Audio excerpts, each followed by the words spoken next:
Next novel Kinoi Scorpio, Cinta dalam Kutukan. Bab 1, Pertanda yang Mengusik. Sari duduk di sudut ruang tamu, tangannya menggenggam cangkir teh yang mulai mendingin. Matahari senja memancarkan cahaya kemerahan di luar, tetapi keheningan dalam rumah terasa mencekam. Damar suaminya berjalan bolak-balik di depan jendela, sesekali melirik keluar. Ada sesuatu yang salah, Sari bisa merasakannya, tapi ia tidak tahu apa. "Kamu kenapa, Mas? Dari tadi nggak tenang?" tanya Sari mencoba memecah keheningan. Damar berhenti, menoleh sekilas, tapi tidak segera menjawab. Ia merapatkan tirai jendela, seakan ingin menutup sesuatu dari pandangan. "Sari, kamu pernah merasa ada yang aneh nggak di rumah ini?" Suara Damar terdengar berat, penuh keraguan. "Aneh? Maksudmu apa?" Sari menyipitkan mata penasaran. Damar berjalan mendekat, duduk di sampingnya dengan nafas yang tertahan. Tangannya gemetar, sesuatu yang jarang dilihat Sari dari suaminya yang biasanya tenang dan percaya diri. "Semalam, aku dengar suara," katanya pelan, seperti takut ada yang mendengar. "Dari kamar belakang." Sari merasakan bulu kuduknya berdiri. Suara apa? Damar terdiam, tatapannya menghindar. Seseorang memanggil namaku.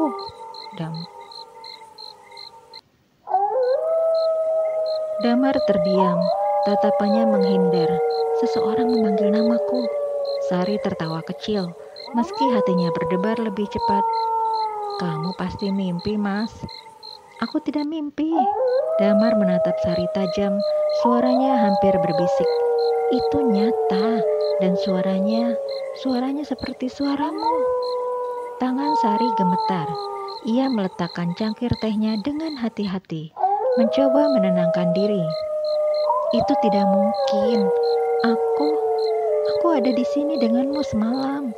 Kita tidur bersama. Kamu pasti hanya salah dengar." "Tidak, Sari." Damar menelan ludah, napasnya terputus-putus. "Aku bangun karena suaranya. Aku pergi ke kamar belakang, tapi tidak ada siapa-siapa. Hanya keheningan dan udara dingin yang tiba-tiba muncul. Sesuatu di rumah ini salah."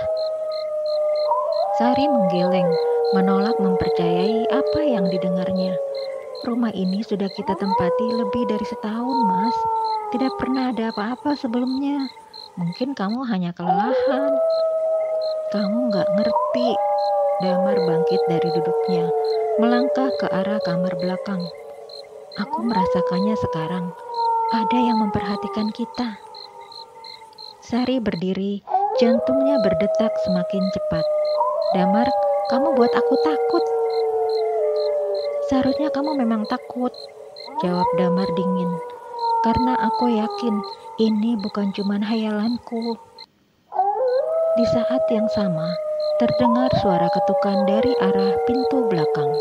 Ketukan yang teratur 3 kali, seperti seseorang berdiri di luar dan menunggu jawaban. "Siapa itu?" bisik Sari. Wajahnya pucat. Damar menoleh perlahan, menatap pintu itu dengan ekspresi tegang. "Aku tidak tahu." Suaranya bergetar. "Tapi aku tidak akan membukanya." Suara ketukan itu terdengar lagi. Kali ini lebih keras. Sari memegang lengan Damar dengan erat. "Jangan-jangan..." "Aku tahu." Damar memotong, matanya penuh kekhawatiran. "Aku tahu apa yang kamu pikirkan, tapi kita tidak boleh biarkan dia masuk." "Dia?" Sari menelan ludah.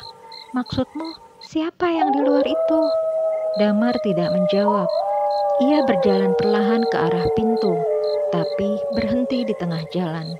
Suara ketukan itu semakin intens, seperti seseorang mulai kehilangan kesabaran. "Mas, kita harus pergi.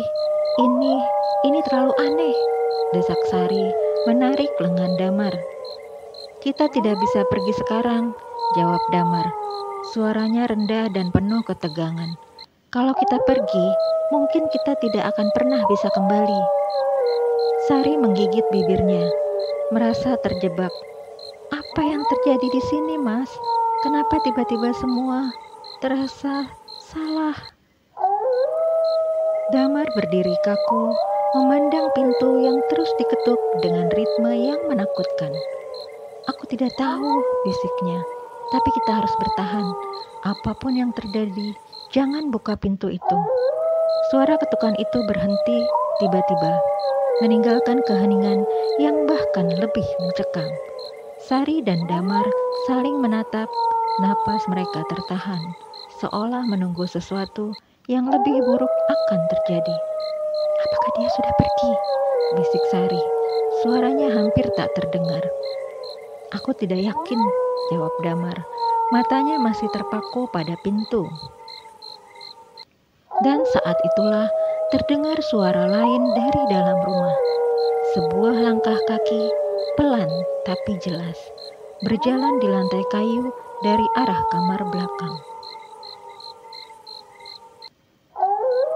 Judul ceritanya Cinta Dalam Kutukan. Penulis Kinoy Scorpio.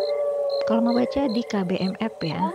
Jangan lupa subscribe channel ini, like dan komen juga, dan share ke teman-teman kamu. Terima kasih.